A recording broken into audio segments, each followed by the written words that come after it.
task on a generator lowers the time of the round by a small amount, give or take a few seconds. And that's fine, I guess. Dead by Daylight still does it better, but it's better than nothing. It still doesn't give you a way to escape, but it lets you play the game for less time.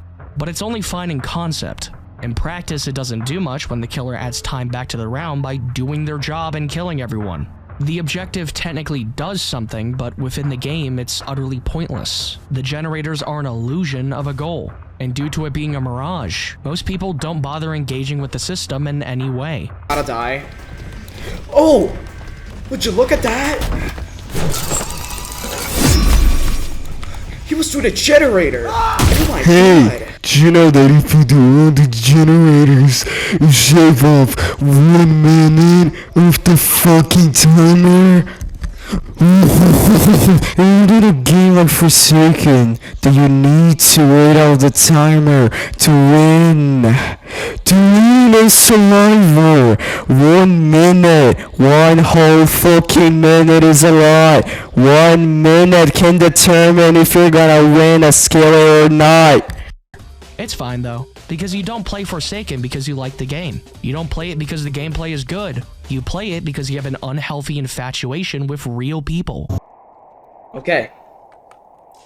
So you're shitting on the game because people are making fetish out of it.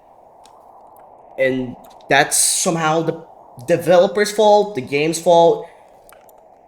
It's so unbelievable how you think that's the right thing. Like, that's the thing you should be shitting on the game. Should be shitting on the game because people make art. Not because, for example, Soul Driven Love's cut that they get whenever you buy something on the game. No. You shit on the fucking artists. You shit on the game because people are making art out of it. It just don't make sense. Forsaken is heavily monetized. During the Halloween event, there was a killer that would take you multiple weeks to unlock using the in-game currency. But if you were to spend real-world money to skip the grind, it would cost a minimum of 60 USD. I find that atrocious, especially when the killer was brought to the base shop less than a month later. The killer, mind you, being incredibly broken. Okay. Luckily did zero research and didn't see that, like, 99% of the people that play Forsaken were shitting on the event because it's so fucking annoying having to grind for a killer. You know, people, you're acting like Forsaken players are just fucking troglodytes or whatever the fuck. Like, we can't think, we're just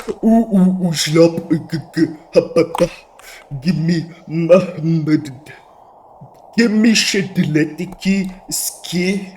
One next cookie. You're acting like that's the entire fandom. Okay, sure, there's people like that, of course. I mean, lots of people that play the game are kids, so they don't really have a critical thinking. But most of the people that engage often in the community were shitting on this event, and so did on the winter event that is happening right now. Because it's so fucking bad. It's bad. It's not good. It's bad. Yes, yeah. Okay, you got that right. It's not cool. But also, nobody's fucking forcing you to use your Robux on the fucking game.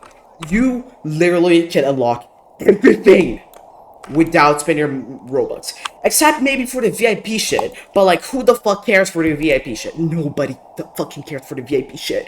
The VIP skins look like shit, in my opinion. I mean, Slasher VIP is not that bad, but still. Nobody gives a fuck. You can literally have all the fucking killers without spending money. The only Robux I spent was on VIP and never spent anything else on the game. And I have all the fucking survivors, all the fucking killers, having fucking everything. Outcome Memories would have been here, but I refuse to play it again. I was right, the game is dead and it's never coming back. I am never wrong about anything. Okay, so first off, Outcome Memories was cancelled. Second,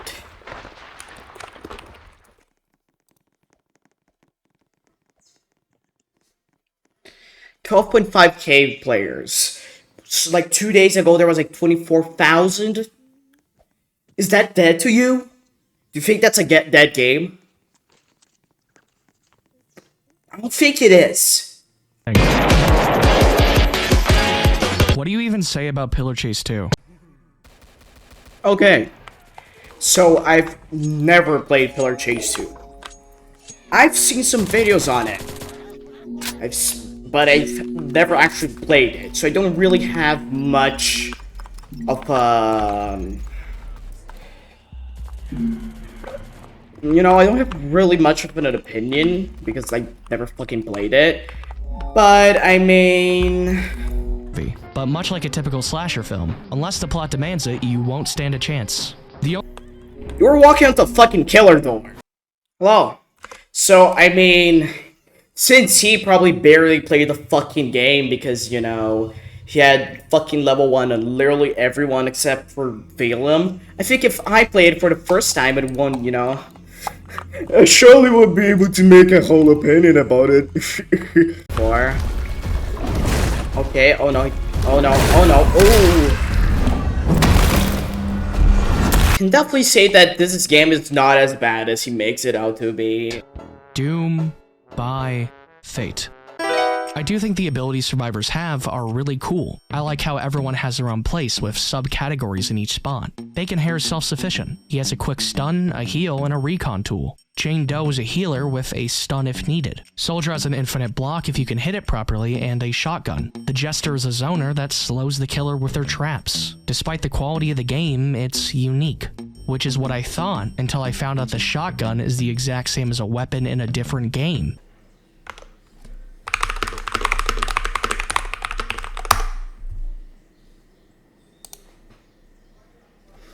Oh no! How dare they steal my shotgun from the 16th century? Oh no! Oh my god! They'll be stealing the shotgun that was made in 16th century in Europe! Oh no! How dare they! I have nothing to say about Pwned by 14-0. I'm not joking. This game is boring as fuck. The only reason I have it in the script is so this video shows up when you search for the game. It's the exact same as everything else, but you can jump. I lied about the definition of retro slop in the previous video. This is retro slop. It doesn't have a unique art style. It's just using old Roblox as a veneer of quality. There's not even anything negative I can say about the gameplay. There's nothing here. Same abilities, same concept, same shitty hitboxes. It's an asym on Roblox with survivors and a killer, and it's so retro. You do realize Pwned by 14 is technically the only game in that fucking list that actually earned the retro style, because it's based off of ARGs that take place in, you guessed it, old Roblox. Also, you say retro slop unironically, which is the most lame thing in the fucking world. Break In and Steal Things is a game with all style and no gameplay. That doesn't mean its art direction is good, but it's better than most. It has a style and it sticks to it. The UI elements are reminiscent of old Roblox and function like they should. And personally, I adore that the game is in 4:3. I'm a sucker for aspect ratios. Okay, so Break In and Steal Things has a consistent style, right? Consistent style, right? Everything here super consistent, right? When you go to Slacker skins and you see WhatsApp and Short Young Boxcat, and then you go to Ashale, I don't even know how the fuck you pronounce that. UGC face. That's consistent. That's consistent with the art style of the game, right? It's super consistent. Look at the character design. It's consistent, right? It's consistent! It's consistent! I'm lying, the game doesn't stick to its style.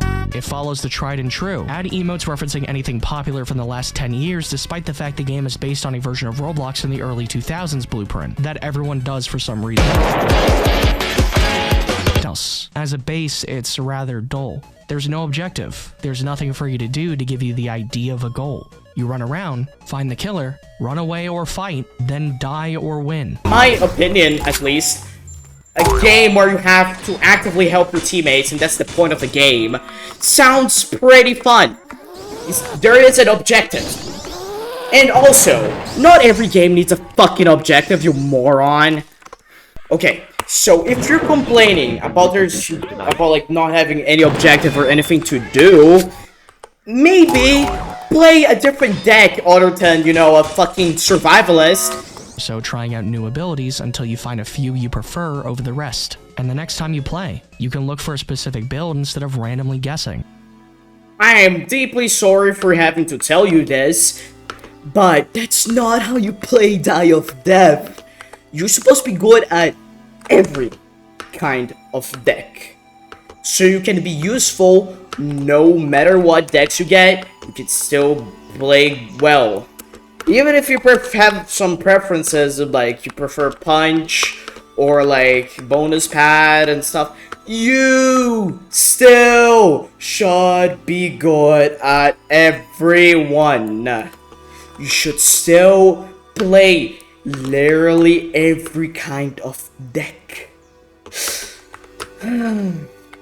If I showed you these two games side by side in the same aspect ratio, would you know that they are two different games by different people, or the same game at different points of development? They're both so retro. They are both asymmetrical horror games with big quotation marks around horror. The same gameplay loop, the exact same death screen. The only difference is one has an objective to complete and random items around the map, and the other is a roguelike with no purpose. When you take away the one unique thing they have, they are pretty much the same game. It's a burger with different condiments. No matter what you drench it in, it's still meat on a bun. Okay, so if you looked at this, what do you think? It's the same game, but in different stages of development? I bet you would say yes. But no, this is not a fucking asym game. This is not even a fucking asym game. It's a burger with different condiments. That take is horrible because that's what, you know, a game genre is. A lot of the time in the description, these games say they were not meant to be taken seriously, or were made as a joke. And that's fine, you can make something a joke, but you still made a game. You made a game that's available to the public, so it's allowed to be criticized. If a joke isn't funny, you don't laugh. Die of Death in specific was supposedly made for fun to mock the current asymmetrical scenario, but it does the exact shit it's supposedly making fun of. There's a map mocking Forsaken, but the two of them still function the same. You can't mock a system while acting as a part of the same system. At that point, it's just self-deprecation for the sake of it. You can mock a system while acting part of the same system. How many brain cells do you even have? Oh my god, that's so fucking dumb. Okay, so I cannot mock the YouTube system, you know, like the fucking skibbity tuk tuk tuk sahur 6-7 fucking bullshit. I cannot mock that because, you know, I'm also part of the YouTube system. You know? That's what your take is. If you apply it to anything, it does not make sense. You are dumb. I am deeply sorry that your two brain cells seem to not be working properly. Also, that's just self-deprecation for the sake of the take. Well, I mean, that's kind of what you're doing this video with this stupid-ass takes. One asym that I genuinely like. This game doesn't take itself seriously. This game isn't meant to be good. This game is a joke, and it's been a joke since the beginning. That game is You vs. Homer. Alpha is closer, but I hate this game and I refuse to talk about it in any meaningful way. Okay. So what you're telling me is that you hate Bear Alpha, which is literally just You vs. Homer, but without the funny Simpson part of Homer. And you love You vs. Homer, and you consider it the best, you know, like the pinnacle of asym games. Even though it's just a clone of a retro studio game that is a clone of a game. What? The game has no objective. And weren't you complaining about asym games not having an objective? The game literally does not have an objective. All you do is you survive Homer. It's shitty. It's bad. It's worse than their alpha. And yeah, you call it better. And you say it's the best asym game. You are insanely dumb. Oh my god. You couldn't have done a take so bad. Genuinely, what is wrong with you? I have no words to explain how idiotic this is. You are so dumb. Oh my god.